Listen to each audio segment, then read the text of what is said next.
Welcome to today's episode of the Daily Coffee Pro. Today we're going to talk about taking responsibility.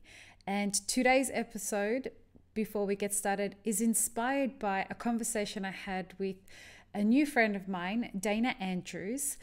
We had a coffee today and we were talking about the idea of taking responsibility of the coffees that we order. By we, I mean there have been many people who've come on the Map Forward podcast who are green buyers, who have spoken about the fact that there are people that will cup a coffee that cups really well. It'll score an 89 in the samples, and then the shipment turns up and then it's scoring an 82, and they decide they don't want it after they've purchased 10, 15, 20 bags.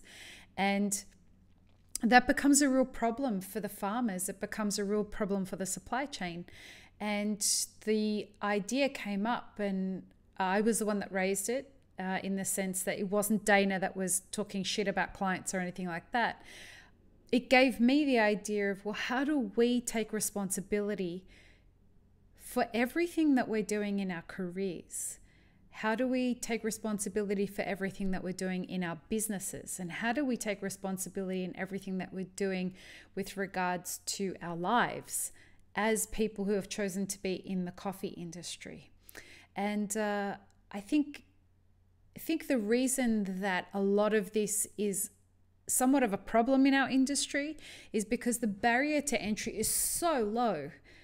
To own a business in the coffee industry or to become a professional in the coffee industry, that it can sometimes get difficult for people to get on board very quickly with what the responsibilities are for them. So I want to talk today about how we can get better at that as an industry. I want to talk about how we can expect more from ourselves in taking responsibility for stuff, and what are the different things that we should be focusing on as an industry in how we can get better at taking ownership of being responsible. So first of all, it is our jobs to be responsible for our level of professionalism. Far too many times I'm seeing people think that just because they are in a job that they haven't necessarily gone to college for or been through an internship for, that they don't have to act professionally. And I'm here to tell you that you do. The fact that you can fall back on this idea of, well, nobody told me, that's not how a professional acts. And you have to take responsibility for learning how to get professional. If this is your chosen career, and if you've heard the Map Forward podcast, you'll know that we make a decisive division between the idea of someone who's a coffee professional versus someone who is classes themselves as like a coffee person. If you're a coffee professional, it is your job to take responsibility about learning how to be a professional. It is also your responsibility to take ownership of your learning and growing as a coffee professional. It is actually not your boss's responsibility to take care of your education. If you would like it to be something that your boss takes a part in, then that should be something that you discuss with them and negotiate with them.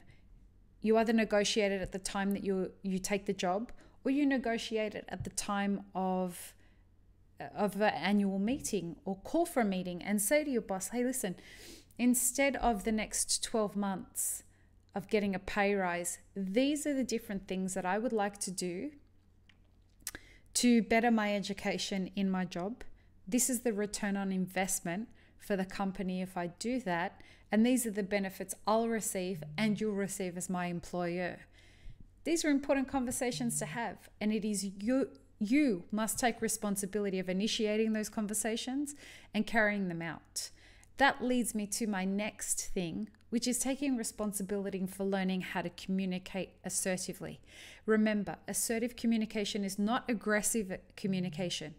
It's fair communication that relays your intention and the information that you're trying to get across with clarity, without aggression, and without being passive.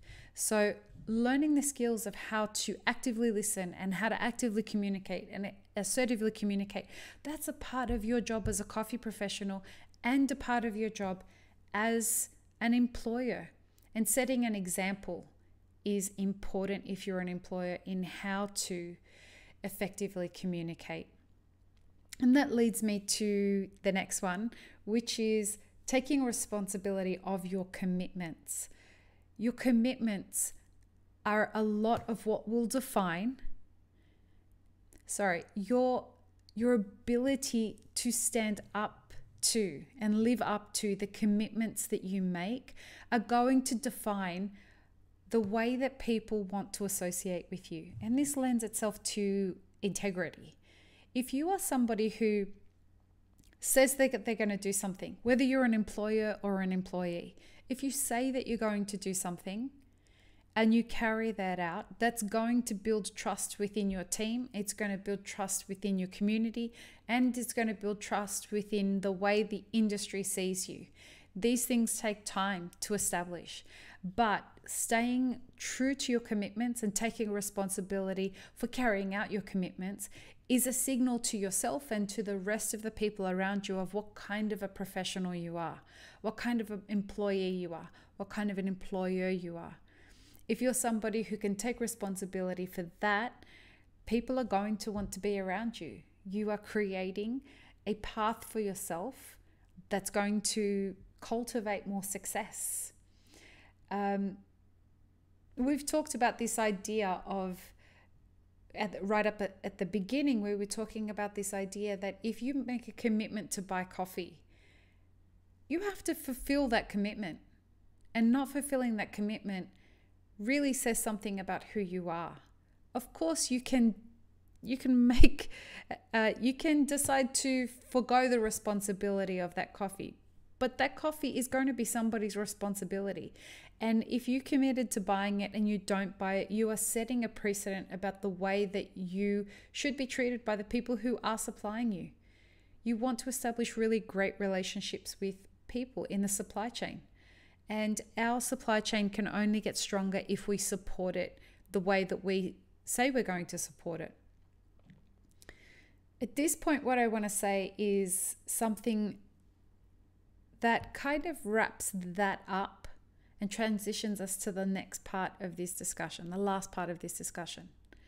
You are not owed anything. None of us are owed anything. We are not guaranteed success in this industry. We are not guaranteed that the amount of hard work that we put in means that we are going to get an absolute return on what we're doing. But taking responsibility for your actions is one way that you can guarantee that you will at least have the support to help you get there. You will be seen as somebody who has integrity. You'll be seen as somebody that can be counted on. You will be seen as somebody who is professional and reliable and all the good things that come with other people wanting to support your professional drive.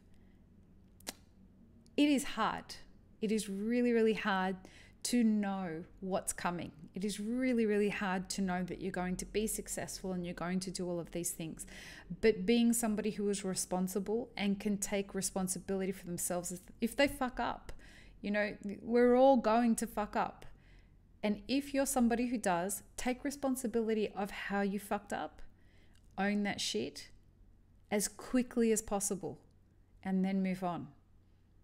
You will gain a lot of respect from the people around you if you do that, because I promise you there is nobody that you know in this industry or beyond that hasn't fucked up. But an important part of becoming an adult, an important part of acting like an adult, no matter how old you are, is taking responsibility. If you are a cafe owner and you want to know how to hire the people that are going to be most likely to take responsibility for themselves and for your business, if you want to know how to have these conversations and communicate better with your staff, sign up for our cafe owners workshop that's happening this Sunday at 2 p.m. This Sunday, the 24th of March, 2 p.m. It's a webinar. Head to mapitforward.org/events and sign up. If you are listening to this podcast on the day it is released, just wanted to let you know that James Hoffman is coming on the Map It Forward podcast today. So tune in and on our YouTube channel live at youtube.com/mapitforward. Thank you for tuning in today. Peace, love, and peanut butter, and take care of each other.